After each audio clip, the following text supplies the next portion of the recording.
I just want to make a quick video showing how to adjust the brake for the City Select Luxe 2 child stroller. So if you have the stroller, you know that if you pull on this brake handle, the rear wheels will actually act as a brake, which is great if you live in a hilly area. So some things you may find is, one, the brakes, you have to pull the lever almost all the way to the handle.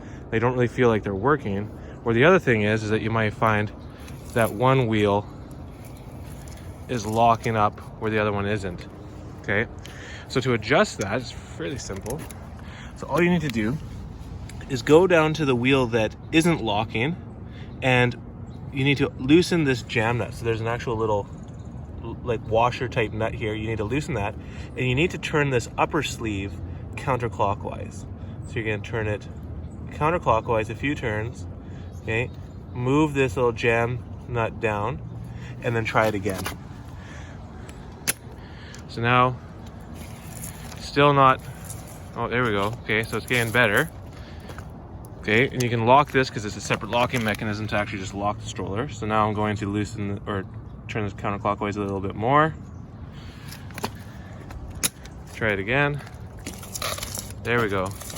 Okay, now they're locking up at the same time. If anything, this one's a little less. Now, if you had an issue where one of them, so again, this one I'm just going to turn counterclockwise a little bit to try even it out. Now, if you had an issue where you're having to pull the lever really far to get the brakes to work, all you need to do is loosen these washers or these jam nuts and rotate this counterclockwise to tighten up the brake. So as the brakes wear out, what you need to do is every now and then you need to just rotate this counterclockwise a few turns, re-jam the little nut down here so that it doesn't lose its adjustment, and give it a try. So just playing around with that, it's just like on a bicycle, then your brakes will feel like brand new. Okay, so it's really great, again, if you live in a hilly area. So now I've adjusted these, and now they lock up at the same amount, which is great.